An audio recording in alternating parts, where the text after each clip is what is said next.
దేవునికి స్తోత్రం.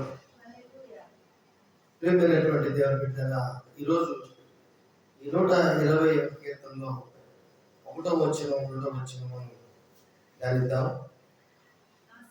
నా శ్రమలలో నేను యెహోవాకు మొరపెట్టి తిని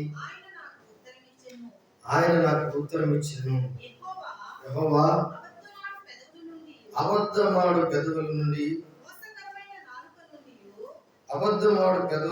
మోసకరమైన నాలుక నుండి నా ప్రాణమును విడిపించును. మోసకరమైన నాలుక ఆయనకేమి చేయను, ఇంతకంటే అధికముగా నీకేమి చేయను. తంగేడు నిప్పులతో కూడిన బాణములను బలాఢ్యుల వాడిగల బాణములను నీ మీద వేయును. అయ్యో, నేను మేషెకులో పరదేశిని ఉన్నాను, కేదారు గుడారము యొద్ద కాపురమున్నాను.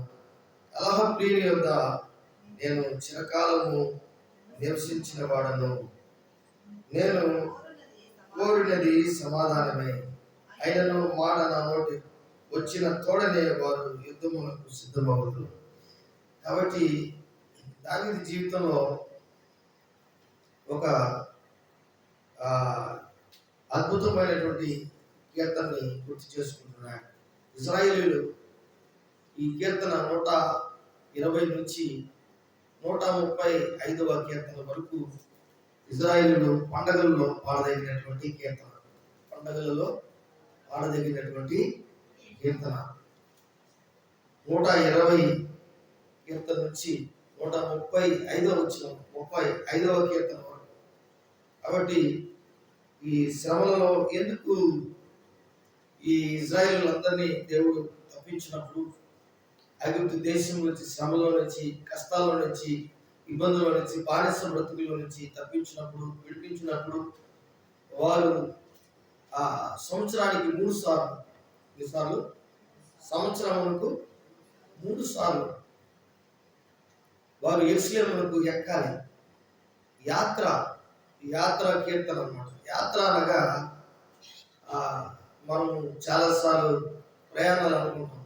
ఈ ప్రయాణాల్లో ఒక ముఖ్యమైనటువంటి ఉద్దేశం ఏంటంటే, పల్లెటూరులో ఉన్న ఇజ్రాయేల్ దేశంలో చుట్టుపక్కల ఉన్నటువంటి దేవుని బిడ్డలు పల్లెటూరులో ఉన్నా ఎక్కడున్నా వారు ఖచ్చితంగా యెరూషలేముకు రావాలి. ఎక్కడికి రావాలి? యెరూషలేముకు రావాలి. సంవత్సరానికి 3 సార్లు. కాబట్టి వారు ఎక్కడున్నా సరే వారు దేవుని యొక్క సన్నిధికి, అంటే యెరూషలేము కొండల మధ్యలో ఉంటుంది. ఆ కొండల మధ్యలో ఉన్నటువంటి ఆ ప్రాంతంలోకి, ఆ దేవాలయంలోకి ఇశ్రాయేలీయులందరూ కూడా సంవత్సరములకు 3 సార్లు వచ్చి వారు దేవుని ఈ విధంగా ఆరాధించాలి.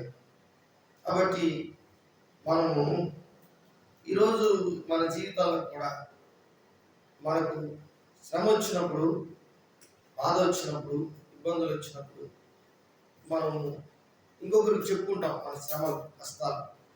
కానీ మనం చెప్పుకోవాల్సింది ప్రార్థనలో దేవునికి చెప్పుకోవాలి. చాలామంది జీవితంలో ఇబ్బందులు వచ్చి, వారు కష్టాలు వచ్చి, ఆరోగ్యం బాగలేకుండా మంచంలో పడిపోయినటువంటి వారు కూడా ఉన్నారు. కారణం ఏంటంటే ఆలోచించి ఎక్కువగా వారు మానసిక రోగులు అయిపోయి ఉంటారు. కానీ మనం ఏం చేయాలి? కష్టం వచ్చినప్పుడు, వ్యాధి వచ్చినప్పుడు, రోగం వచ్చినప్పుడు మనం ఏం చేయాలి? దేవునికి మొరపెట్టాలి. అదే ఈ కీర్తనలో ఉన్న ఉద్దేశం. అంటే నా శ్రమలో నేను యెహోవాకు మొరపెట్టి తిని ఆయన నాకు ఉత్తరం ఇచ్చాను. శ్రమల్లో మనం, కష్టాల్లో మనం ఏం చేస్తామంటే దిగులు పడిపోతాం. మనం ఎక్కడికైనా వెళ్ళిపోవాలనుకుంటాం. లేకపోతే చాలామంది ఆ శ్రమను తట్టుకోలేక చాలించినటువంటి వారు కూడా ఉన్నారు. అంటే ఆ డిప్రెషన్లోకి వెళ్ళిపోయి అలాగే హార్ట్ అటాక్ వచ్చిన రోజులు ఉన్నాయి. చాలామందికి భయము, ఆందోళన, దిగులు. ఇలాంటి పరిస్థితుల్లో దావీదు మనకు తెలియపరిచే ముఖ్యమైన విషయం ఏంటంటే, అద్భుతమైన విషయం ఏంటంటే ప్రార్థన. ప్రార్థన.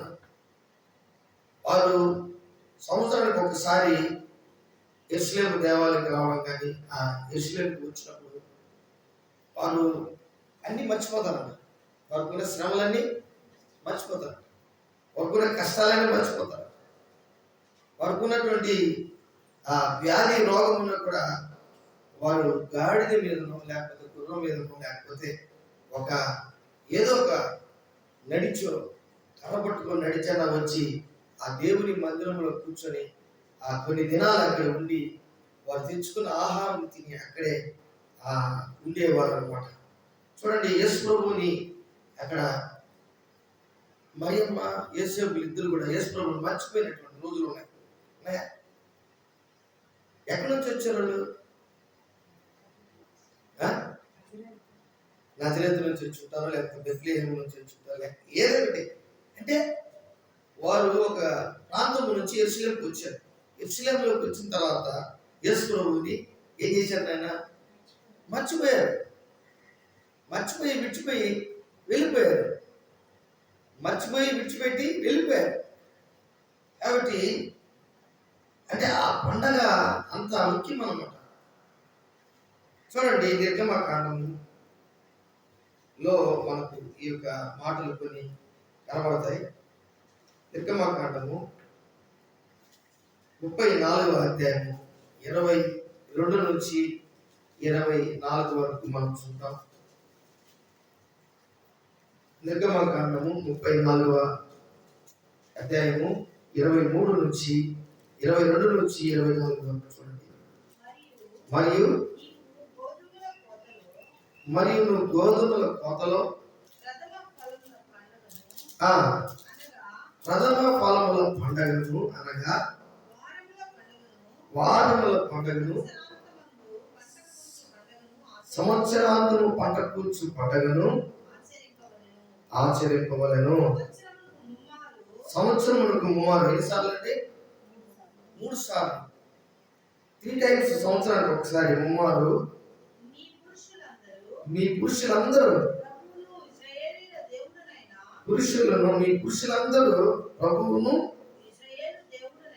ఇశ్రాయేలు దేవుడైన యెహోవా సన్నిధిని కనబడవలెను. చూసారా?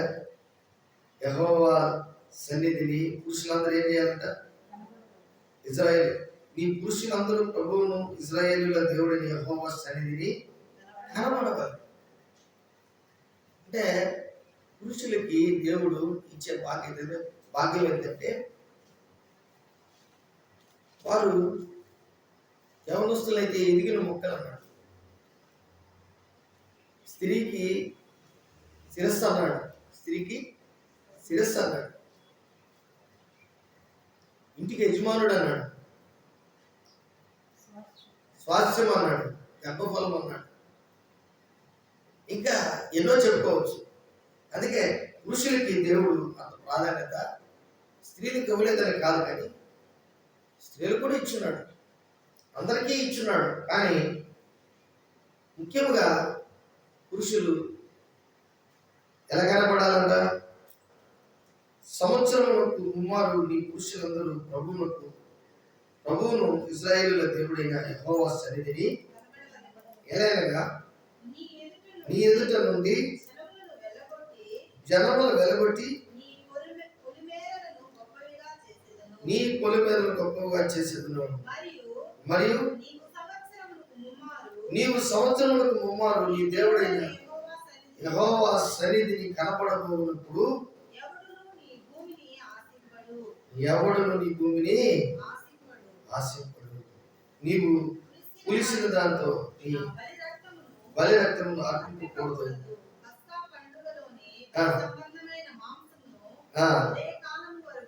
పాస్కా పండుగలోని బలి సంబంధమైన మాంసం ఉదయకాలం వరకు ఉంచకూడదు. నీ భూమి యొక్క ప్రథమ ఫలంలో మొదటిది నీ దేవుడైన యెహోవా మందిరములోనికి తేవలెను.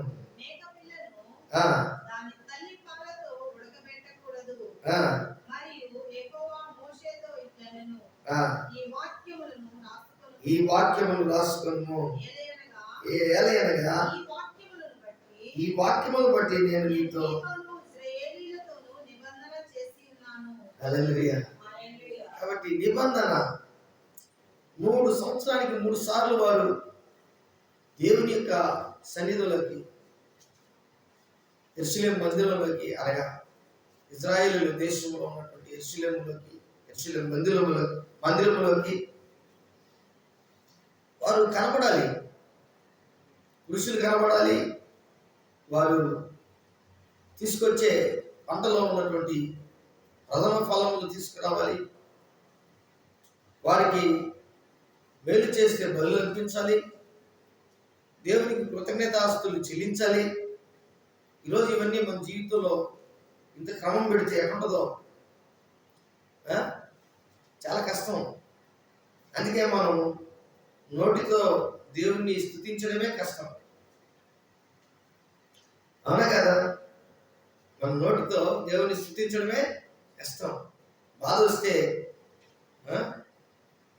ఎక్కడో ఒక దగ్గర కూర్చొని కన్నీరు కాల్చుకుంటూ, బాధపడుతూ, దిగులు పడుతూ, నిన్నెవరైనా పలకరిస్తే వారితో సక్రంగా మాట్లాడకుండా నీ బాధలు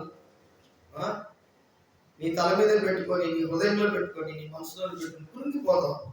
కానీ నువ్వు, నీ పిల్లలు వారికి ఒకసారి ఎక్కడికి రావాలా?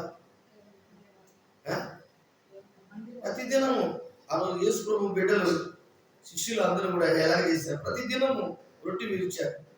ప్రతిదినము వారు దేవుని సన్నిధిలో కనబడ్డారు. వారు దేవునికి ఇష్టమైన రీతిలో వారు జీవితాన్ని మలుచుకున్నారు. ఇశ్రాయేలీయుల కంటే కూడా యేసు ప్రభు నమ్ముకున్నటువంటి వారికి ఎలాంటి ఆచరణలోకి వచ్చారంటే, ఎలాంటి పద్ధతులకు వచ్చారంటే అనుదిన ప్రార్థనలోకి వచ్చారు. ఇది చాలా ముఖ్యమైనటువంటి విషయం. ఎందుకంటే చాలామంది ఈరోజు దేవుని ప్రేమిస్తున్నారు అంటున్నారు. కానీ దేవుని ప్రేమించినప్పుడు దేవుని ఆజ్ఞలు ఖచ్చితంగా పాటించేవారుగా వారు ఉండాలా. దేవునికి స్తోత్రం. కాబట్టి ఇది చాలా ముఖ్యమైనటువంటి విషయం.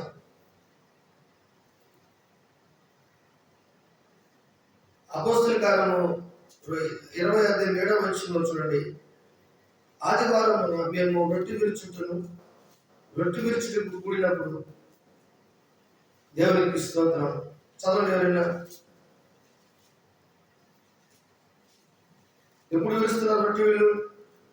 27వ ఆదివారం మేము రొట్టె విరుచుటకు కూడి వచ్చినప్పుడు పౌలు మర్నాడు వెళ్ళనై ఉండి వారితో ప్రసంగించు అర్ధరాత్రి వరకు విస్తరించి మాట్లాడుచుండెను.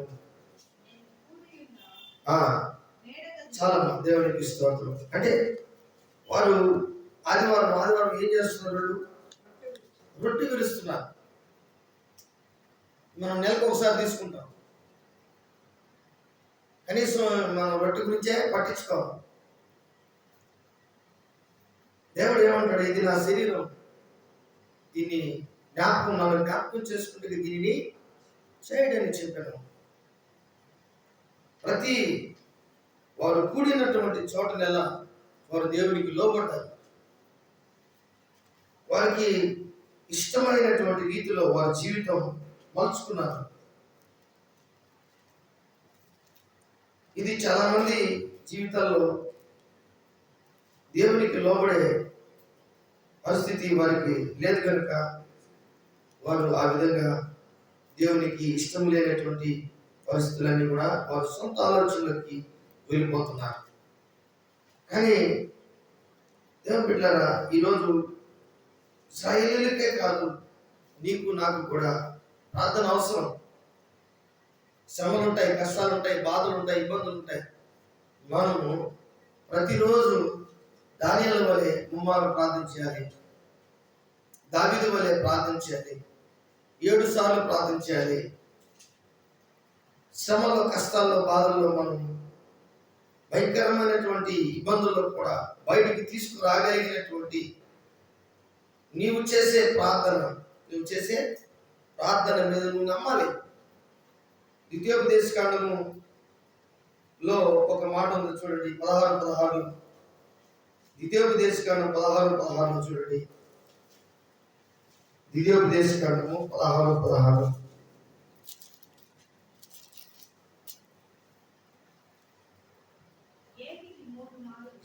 3 మార్లు అనగా వంగని రొట్టెల పండుగలోను, వారముల పండుగలోను, పన్నశాలల పండుగలోను నీ దేవుడైన యెహోవా ఏర్పరచుకుని స్థలమున మీ మగవారందరూ ఆయన సన్నిధిని కనబడవలను. వారు వట్టి చేతులతో యెహోవా సన్నిధిని కనబడక నీ దేవుడైన యెహోవా ఏంటంటే మీకు అనుగ్రహించిన మీ దేవుడైన యెహోవా నీకు అనుగ్రహించిన దీవెన చొప్పున ప్రతి వాడు తన శక్తి కొలది ఇవ్వమని. వారానికి కనీసం మనం 50 రూపాయలు 10 రూపాయలు ఇచ్చేదానికే ఎంత కష్టపడిపోతాం. కానీ ఎవరికి అలానే దేవుని యొక్క పరిచయకి ఇవ్వాలి. ఆ రోజుల్లో లేవీయులు దేవుని యొక్క పరిచయం చేసేవారు, యాజక వృత్తి చేసేవారు. వారు ఏమి పని చేయకూడదు. అన్ని గోత్రికులు వారు పని చేసుకోవచ్చు, కానీ లేవీయులు మాత్రం దేవుని యొక్క పరిచయం చేసేవారు. అలాగని వారు ఏమన్నా తక్కువ పనే వారికి అన్నిటికంటే కష్టమైన పని. ప్రతి వానికి వారు తెచ్చినటువంటి బలి పశువులను శుద్ధి చేసి పని వారి చేత శుద్ధి చేసి వారు ప్రార్థన చేసి వారి కొరకు అర్చన చేసి ప్రార్థన చేసేవారు. అది ఒక 10 నిమిషాలతో జరిగే పని కాదు, 5 నిమిషాలతో జరిగే పని కాదు. ఈరోజు పాస్ట్ ఏం చేస్తారంటే తల మీద ఒక 2 నిమిషాలు కళ్ళు ముసుకరిస్తూ మళ్ళీ ఇంకొకరు వస్తే సిలివేసి తల మీద సిలివేసి ఏసు రక్తం వేసి ఇప్పుడుండే సీనియర్ పాస్టర్స్ అందరూ అవునా కదా. అంటే కొన్ని వేల మంది వచ్చేసి వాళ్ళందరికీ ఏం చేయాలా? తప్పు కాదు, అది ఆయన మంచిదే వాళ్ళు చేసేది, తప్పుగా ఆలోచించొద్దండి నేను చెప్పేది. వారు తల మీద పెట్టి క్రాస్ చేసి ఏసు రక్తం నుంచి స్తోత్రం స్తోత్రం ఏసు రక్తం నుంచి ఇట్లాగ అందరికీ టక ఒక కొన్ని వేల మందిని, ఒక 500 మంది 1000 మందిని 1 గంట 2 గంటల్లో పూర్తి చేస్తారు. ఆ రోజు అలాగే కాదండి, ఆ రోజుల్లో అలాగే కాదు. ఒక్కొక్కరికి కొన్ని గంటల టైం పడుతుంది. పశువుని శుద్ధి చేయాలా, దాంట్లో ఉన్నటువంటి కడుపులో ఉన్నటువంటి అంతరములన్నీ కూడా శుద్ధి చేయాలా, తీసేయాలా, అన్ని తీసి క్లీన్ చేయాలా. రక్తం ఉండకూడదు, మళ్ళా రక్తము ఉండకూడదు, రక్తం కనబడకూడదు. ఆ శరీరానికి ఆ మాంసానికి రక్తం కనబడకూడదు. రక్తము చిందించాలి. తర్వాత దాన్ని కొన్ని పట్టి ఆ ప్రత్యక్ష గుడారం దగ్గర అతి పరిశుద్ధ స్థలంలో సంవత్సరానికి ఒకసారి ఆ రక్తమును చల్లాలి. పరిశుద్ధ స్థలం వరకు, అతి పరిశుద్ధ స్థలం వరకు సంవత్సరానికి ఒకసారి పరిశుద్ధ స్థలం వరకు పోవచ్చు, కానీ అతి పరిశుద్ధ స్థలం వరకు యాజకుడు కూడా రోజు పోకూడదు.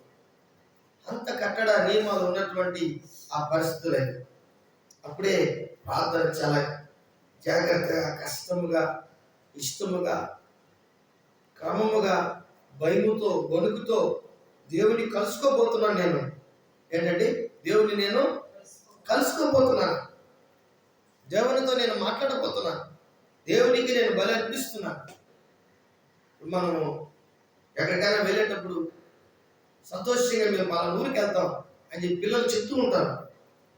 అలాగే దేవుని సన్నిధానానికి యెరూషలేముకు వెళ్ళేటప్పుడు అందరూ కూడా వారి యొక్క డబ్బు, వారికి ఉన్నటువంటి అన్ని కూడా మూట కట్టుకొని ఆహారం అన్ని కూడా తీసుకొని వారు యెరూషలేముకు వెళ్ళి 3 పండుగలు అక్కడ ఆచరించి, వారు 3 పండుగలు ఆచరించి కొన్ని దినాలు అక్కడ ఉండి అక్కడ దేవునికి మొక్కి సంవత్సరానికి ఒకసారి వచ్చి పురుషులు కంపల్సరీ ఎవరండి. ఈ రోజుల్లో మనం ఏం చేస్తున్నాం? స్త్రీలు పంపించేస్తాం చర్చికి. ఏ చర్చిలైనా స్త్రీలు చాలా మంది ఉంటారు. పురుషులు మీరు పండి మేము వస్తామంటారు. అంటే దాని అర్థం ఏంటి? దేవునికి విరుద్ధమైనది మనం చేస్తున్నాం, అవునా కదా. అంటే నీకు ఆశీర్వాదం కావాలా? నీ భర్తకి ఆశీర్వాదం ఉందా?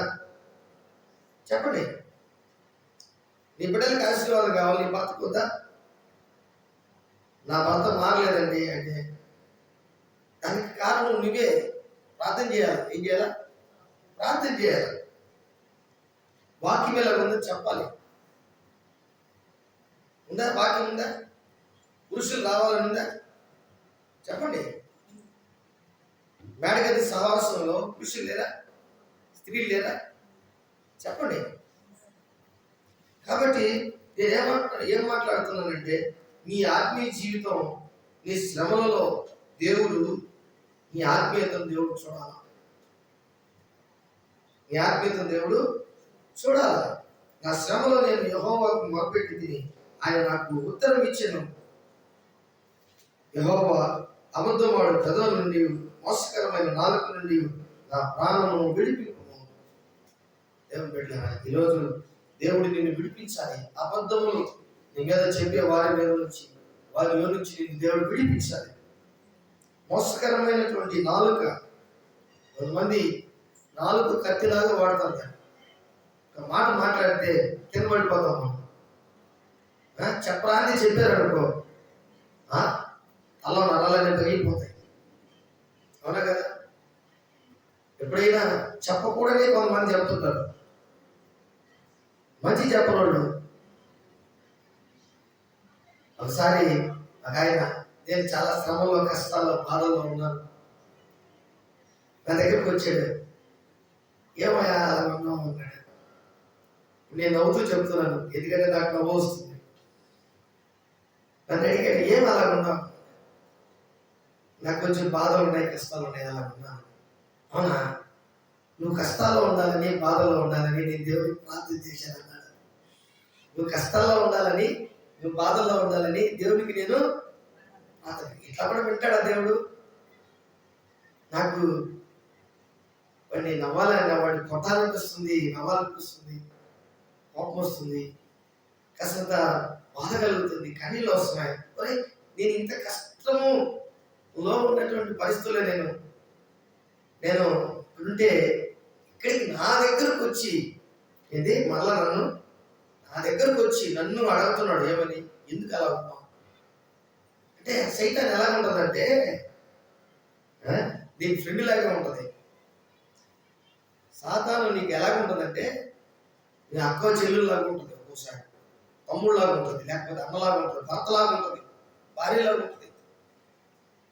ఎక్కడో ఉన్న దూరంగా మామలాగా కూడా వస్తుంది, అల్లుళ్ళలాగా వస్తుంది, అత్తలాగా వస్తుంది.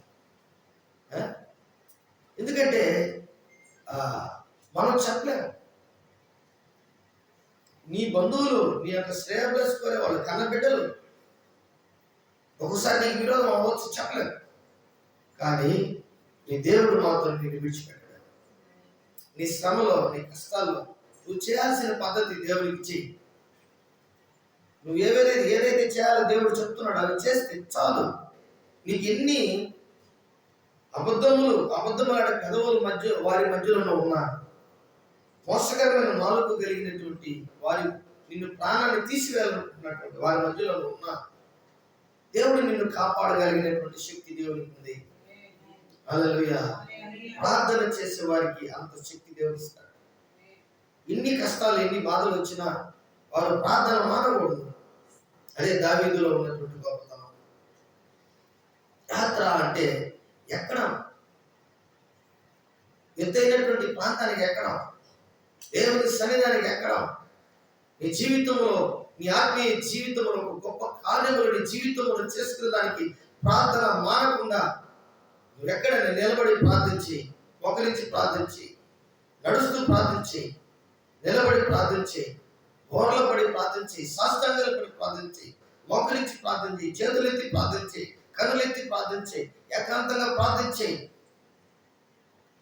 శ్రమ వచ్చినప్పుడు వేరే వాళ్ళకి నీ శ్రమలు చెప్పుకోవద్దండి.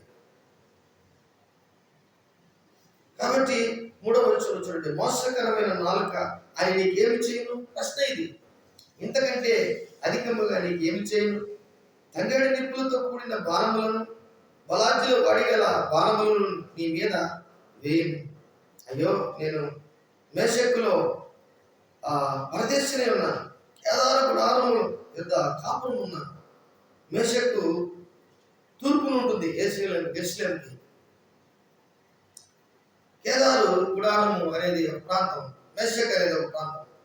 మేషక్ అనేది తూర్పున, దక్షిణమున కేదారు ఉంటుంది యెరూషలేముకి. అంటే 2 ప్రాంతాల్లో ఉన్నట్లుగా ఈ భక్తుడు చెప్పుకుంటున్నాడు. ఏమని? నేను అక్కడ ఉంటున్నాను దూరంగా, దేశాన్ని వదిలేసి.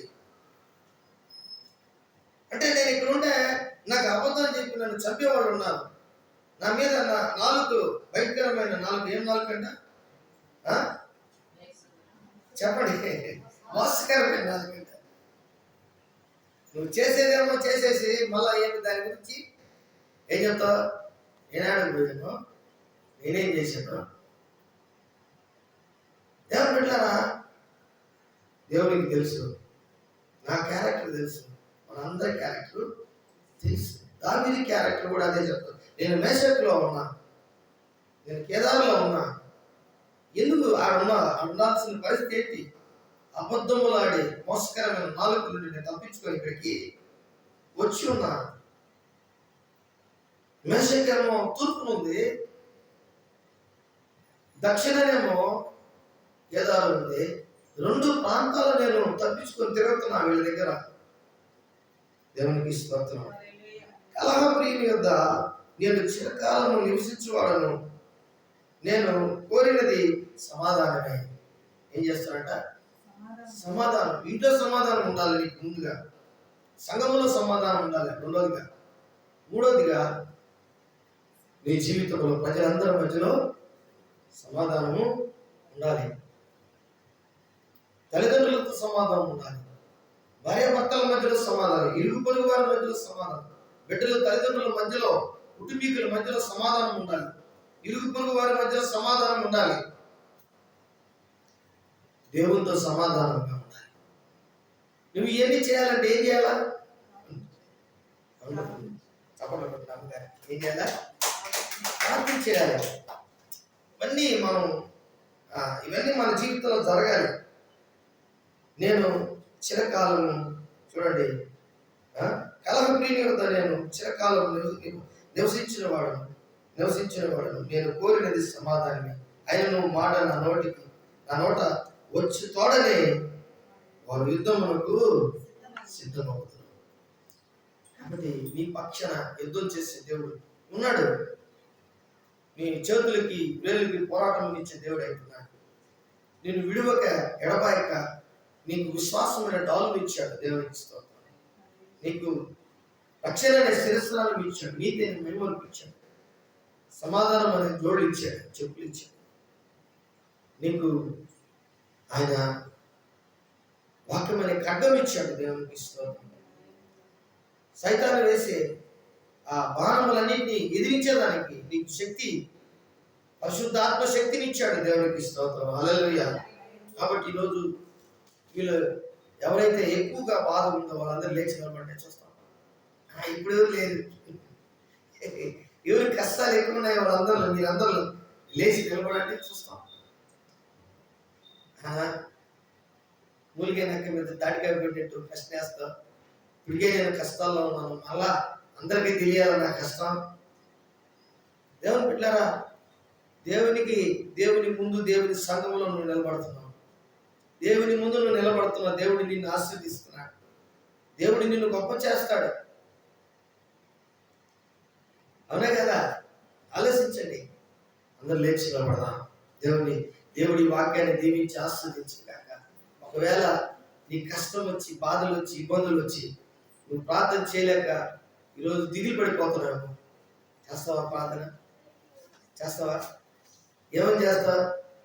రొబ్బా, ఎదుటి వాళ్ళు కాళ్ళు ఎరగొట్టేదైనా, వాళ్ళ కష్టాలు, నా కష్టాలు తెప్పించిన వాళ్ళని, వాళ్ళ మెడపంపులు మెడగొట్టు ప్రభా, వాళ్ళ తలకాయ మగలు కొట్టినైనా, వాళ్ళ పొడు రాళ్ళు కొట్టని ప్రార్థన చేస్తావా? కాదు. దేవా, వారిని క్షమించండి, వారిని ఇబ్బంది పెట్టద్దండి ప్రభా, నాకు సమాధానం కావాలి ప్రభా, నేను కోరినది సమాధానమే.